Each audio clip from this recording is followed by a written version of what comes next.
আমাদের এই গোটা আন্দামান ট্রিপের বেস্ট দুটো দিন আমরা কাটিয়েছিলাম নীল আইল্যান্ডে। কারণ নীল আইল্যান্ডে পৌঁছানোর আগের দুটো দিন হ্যাভলক আইল্যান্ডে কাটলে সেই দুদিনের মধ্যে গোটা একটা দিন আমাদের কেটেছিল ঘরে বসে। আর এর পেছনে ছিল দুটো কারণ।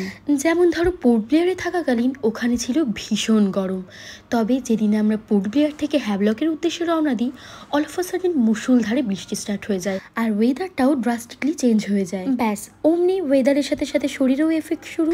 আর ওই কারণেই হ্যাভলকে থাকা দুটো দিনের প্রপার ইউটিলাইজেশন সম্ভব হয়। তাই ঠিক পরের দিনই একরাশ মন খারাপ, অনিশ্চয়তা এবং সাথে সৌথ্রুপ নিয়ে আমরা মুভ করেছিলাম নীল আইল্যান্ডে। তবে নীল আইল্যান্ড কিন্তু আমাদের একেবারেই নিরাশ করেনি, বরং ওয়েলকাম করেছিল একদমই ডিফারেন্ট ওয়েতে। নীল আইল্যান্ডের ওয়েদারটা সেদিন এতটাই প্রেজেন্ট ছিল যে আমরা রুমে এন্টার করেই লাঞ্চ করে রেডি হয়ে বেরিয়ে পড়েছিলাম ভারতপুর বিচ এবং লক্ষ্মণপুর বিচ ভিজিট করতে। মাঝে মাঝে দু এক ফোঁটা বৃষ্টি হলেও বৃষ্টিটা দীর্ঘস্থায়ী না হওয়ায় সেটার খুব একটা ইম্প্যাক্ট সেদিন পড়েনি। আর এই কারণেই আমরা দুজনেই সেদিন আমাদের লাইফের বেস্ট সানসেটটা উইটনেস করতে পেরেছিলাম লক্ষ্মণপুর বিচে। And I think this is the perfect definition of golden hour. আর প্লিজ তোমরাও তোমাদের কাটানো এরকম একটা বেস্ট আর মেমোরেবল মোমেন্ট শেয়ার করো আমাদের কমেন্টে, যেটা পরে আমিও কিছুটা ফিল করতে পারি। যাই হোক, এই ম্যাজিক্যাল মোমেন্টের সাক্ষী থাকার পর আমরা আবারও ফিরে আসি আমাদের রিসর্টে। সো এই ছিল আমাদের নীল আইল্যান্ডে কাটানো ফার্স্ট ডে।